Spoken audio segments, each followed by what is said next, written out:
Congressman John Lewis, before his passing, wrote, "Democracy is not a state, it is an act." And what he meant was that America's democracy is not guaranteed. It is only as strong as our willingness to fight for it.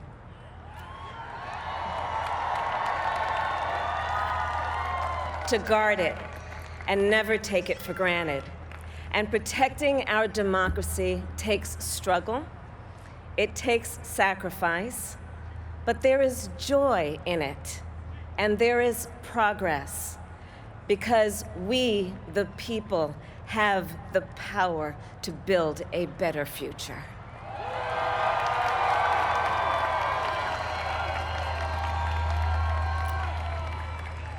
And when our very democracy was on the ballot in this election, with the very soul of America at stake, and the world watching, you ushered in a new day for America.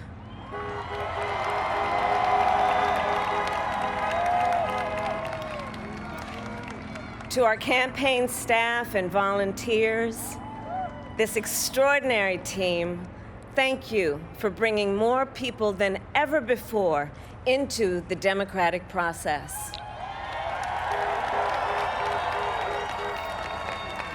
And for making this victory possible. To the poll workers and election officials across our country who have worked tirelessly to make sure every vote is counted, our nation owes you a debt of gratitude.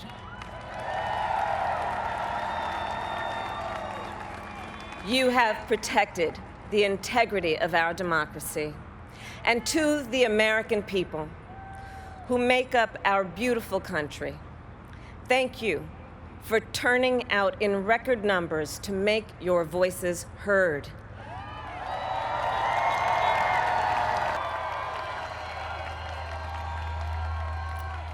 For 4 years, you marched and organized for equality and justice, for our lives, and for our planet. And then you voted.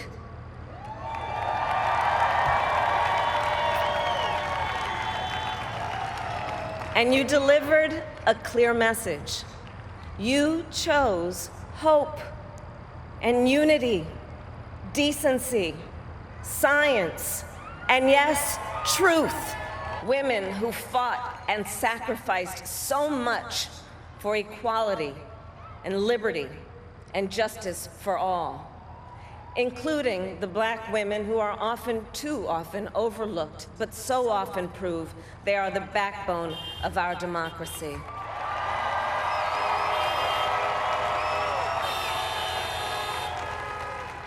All the women who have worked to secure and protect the right to vote for over a century, 100 years ago with the 19th Amendment, 55 years ago with the Voting Rights Act, and now in 2020 with a new generation of women in our country who cast their ballots and continued the fight for their fundamental right to vote and be heard. And to the American people, no matter who you voted for, I will strive to be a vice president, like Joe was to President Obama, loyal, honest, and prepared, waking up every day thinking of you and your family. Because now is when the real work begins, the hard work, the necessary work, the good work, the essential work to save lives and beat this epidemic, to rebuild our economy so it works for working people, to root out systemic racism in our justice system and society, to combat the climate crisis, to unite our country and heal the soul of our nation. And the road ahead will not be easy, but America is ready, and so are Joe and I. It is now my great honor to introduce the President-elect of the United States of America, Joe Biden.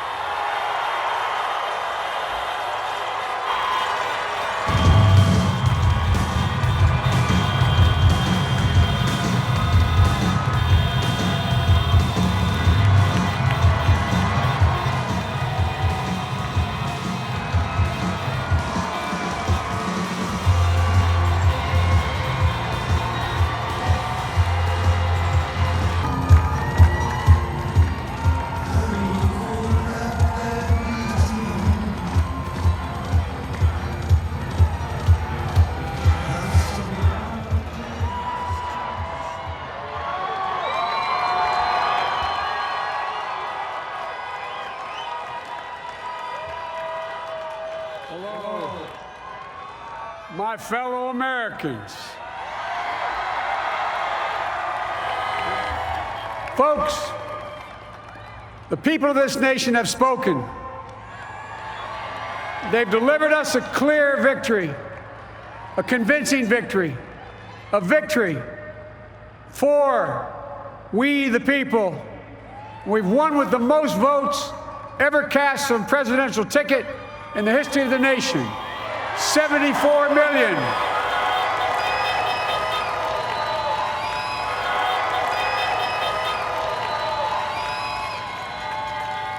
What I must admit has surprised me. Tonight, we're seeing all over this nation, all cities and all parts of the country, indeed across the world, an outpouring of joy, of hope, renewed faith in tomorrow, bring a better day. And I'm humbled by the trust and confidence you've placed in me. I pledge to be a president who seeks not to divide, but unify, who doesn't see red states and blue states, only sees the United States. And work with all my heart, with the confidence of the whole people, to win the confidence of all of you.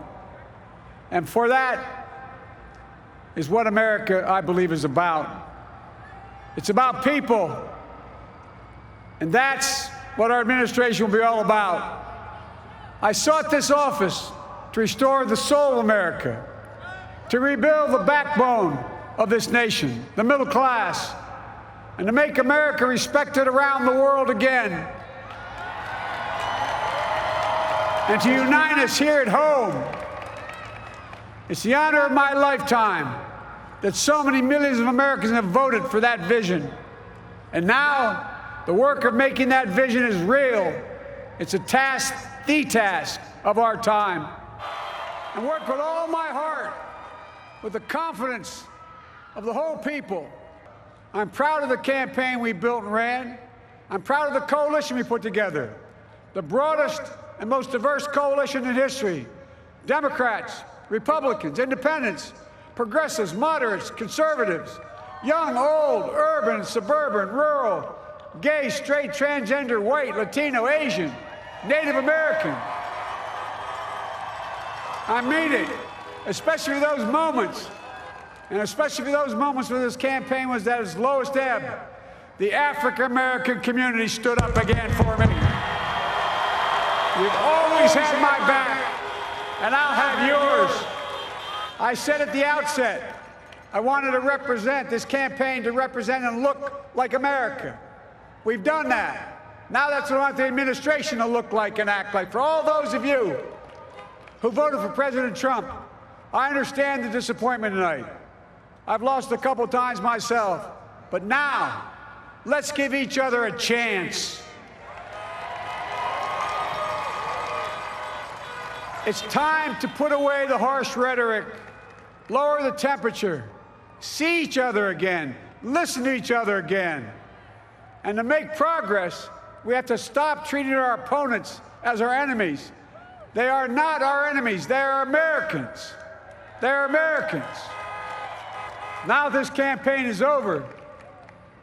What is the will of the people? What is our mandate? I believe it's this. Americans have called upon us to marshal the forces of decency, the forces of fairness, to marshal the forces of science and the forces of hope in the great battles of our time. The battle to control the virus, the battle to build prosperity, the battle to secure your family's health care, the battle to achieve racial justice and root out systemic racism in this country, and the battle to save our planet by getting climate under control. On Monday, I will name a group of leading scientists and experts as transition advisors to help take the Biden-Harris COVID plan and convert it into an action blueprint that will start on January the 20th, 2021. That plan will be built on bedrock science. It will be constructed out of compassion, empathy, and concern. I will spare no effort, none, or any commitment to turn around this pandemic. We stand at an inflection point. We have an opportunity to defeat despair, to build a nation of prosperity and purpose. We can do it. I know we can. I've long talked about the battle for the soul of America. We must restore the soul of America. Our nation is shaped by the constant battle between our better angels and our darkest impulses. And what presidents say in this battle matters. It's time for our better angels to prevail. Tonight, the whole world is watching America. And I believe at our best, America is a beacon for the globe. We will lead not only by the example of our power, but by the power of our example. I believe in the possibilities of this country.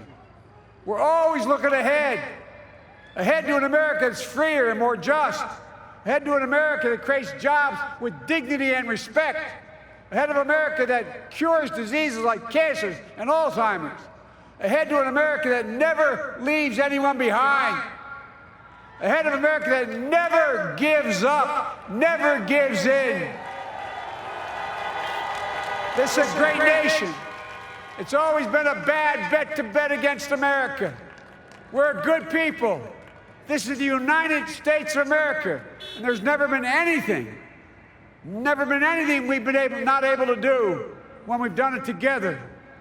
Folks, in the last days of the campaign, I began thinking about a hymn that means a lot to me and my family, particularly my deceased son, Bo. It captures the faith that sustains me and which I believe sustains America. And I hope it can provide some comfort and solace to 230,000 Americans who've lost a loved one to this terrible virus this year. My heart goes out to each and every one of you. Hopefully this hymn gives you solace as well. And it goes like this. And he will raise you up on eagle's wings, bear you on the breath of dawn, and make you to shine like the sun, and hold you in the palm of his hand. And now together, on eagle's wings, we embark on the work that God and history have called upon us to do, with full hearts and steady hands, with faith in America and in each other, with love of country, a thirst for justice. Let us be the nation that we know we can be, a nation united, a nation strengthened, a nation healed. The United States of America, ladies and gentlemen, there's never been anything we've tried we've not been able to do. So remember, as our grandpapa used to say when I walked out of his home when I was a kid up in Scranton, he said, "Joey, keep the faith." And our grandmother, when she was alive, she yelled, "No, Joey, spread it." Spread the faith. God love you all. May God bless America, and may God protect our troops. Thank you, thank you, thank you.